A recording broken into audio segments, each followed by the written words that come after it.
None of us were there. This could be exaggerated. She has a daughter. There could have been issues with her family, etc. Yes, she is very strong. A lot of the girls might be jealous, but none of us were really there. So I hate to report or even comment on something that I hear like this, that somebody takes from here and makes it this big. All right, the Wrestling Observer has reportedly has reported that Heat is backstage now with Jade Cargill.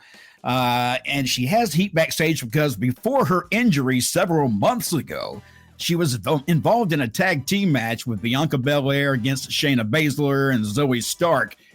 And according to Fightful Select, Jade took issue with something that was said.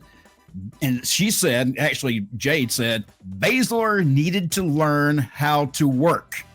Now, keep in mind, Baszler has been in the company much longer than Jade Cargill has. And that was after she actually had to tap out to Shayna Baszler because Shayna kind of changed the ending of a match by putting her in a hold that required her to tap out. So the Heat started there, and then the Heat continued because she asked for holiday time off, which holiday tours were mandatory, and she asked for it off and got it off. And they also questioned whether or not some of her injuries were legit.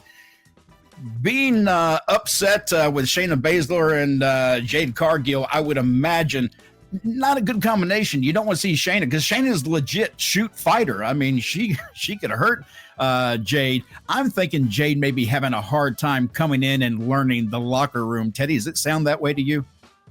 I'll take you back.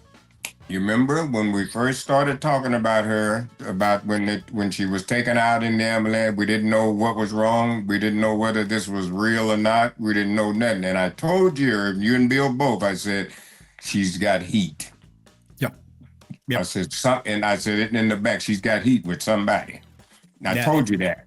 Yeah, and I think we all kind of knew she probably had the heat because she is such a strong and striking individual. It's also for a lot of people in the back who are her workers that she works with in the back. She's competition, no matter what. She is competition for TV time and for contracts. So and she looks good. And she looks good. She stands out. Yeah, but wait a minute. Wait a minute. Before you go any further here, I know that Fightful reported it and Meltzer did. None of us were there. This could be exaggerated. She has a daughter. There could have been issues with her family, etc. Yes, she is very strong. A lot of the girls might be jealous, but none of us were really there. So I hate to report or even comment on something that I hear like this, that somebody takes from here and makes it this big, because we don't really know what happened. None of us were there. We don't know what happened, but we do know now. that it's a continuing issue that we continue to hear about that comes out. It's not like this is the first time. This has been multiple times that stories have come out that have kind of suggested that Jade could be difficult to work with. So I don't think it's that, out there not to talk about it. And I think Teddy is right. I do remember, when you come to think of it, I do remember you telling me she probably had heat, and it sounds like that's all coming true. Although that doesn't mean she can't turn it around and make everybody make amends. Yes, and allegedly. Yeah, I know those legal words. And the other thing, with Jade, I had a chance to work with her before she even went to WWE or AEW. She was in NXT for a little bit there under the Mark Henry's guidance. And then I was hip with a guy in Atlanta with a wrestling school face-to-face. And Mark called me up and said, hey, we're going to have Jade come over. And she'd come over to face-to-face. Matt, you were there. You had a chance to meet her. And let me tell you something about Jade. And like I said, and no offense, but she just don't take no shit.